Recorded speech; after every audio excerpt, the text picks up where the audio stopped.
Avez-vous déjà entendu parler du déficit calorique? C'est la règle de base pour perdre du poids. Je vais faire une petite aparté ici. Ça, c'est la généralité pour la majorité des gens. Il y a des gens qui ont des maladies, des conditions personnelles, des conditions génétiques qui font qu'ils ont un surplus de poids qui n'est pas strictement lié à l'alimentation et à l'apport ou la dépense énergétique. Donc, ça, c'est mis de côté. Moi, je vais vous parler aujourd'hui de façon générale. Si on veut perdre du poids, il n'y a pas beaucoup de magie, c'est des mathématiques, il faut tomber en déficit calorique. Donc, chaque jour qu'on vit, on a déjà des calories qui sont dépensées par notre corps. On appelle ça le métabolisme basal.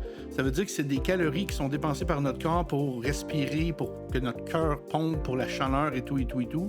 Donc, même si on était couché dans notre lit à rien faire pendant une journée, notre corps dépenserait déjà de l'énergie sous forme de calories.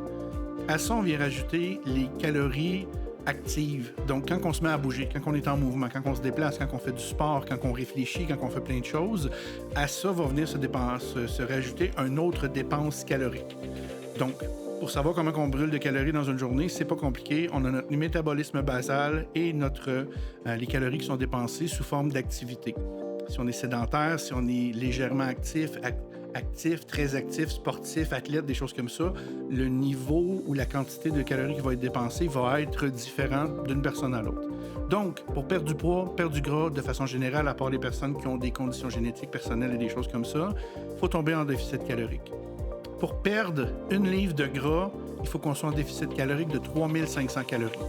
Ça veut dire qu'une personne qui aurait un métabolisme basal, je vais dire des chiffres au hasard comme ça, quelqu'un qui aurait un métabolisme basal, mettons, de 1400 plus des calories actives à 600, bien, on tombe à 2200 dans notre journée. Donc, si on mange moins que notre 2200 calories qui est dépensée par notre corps à chaque jour, bien, on va perdre du poids. Si on en consomme plus que nos 2200 par jour, on va prendre du poids, car l'excédent de calories va être accumulé sur le corps sous forme de gras. Okay? Donc, le déficit calorique, c'est quelque chose de relativement simple. Il faut savoir qu'est-ce qu'on mange. Il faut savoir combien de calories on ingère. On en a parlé dans une autre vidéo. Les protéines, les glucides, les lipides et l'alcool, ça vient nous faire rentrer des calories à l'intérieur. Il faut savoir combien on en consomme. Et les gens sont souvent portés à sous-estimer ce qu'ils mangent et surestimer la dépense calorique qu'ils font quand ils vont faire du vélo ou quand ils vont faire de l'activité physique à ce niveau-là.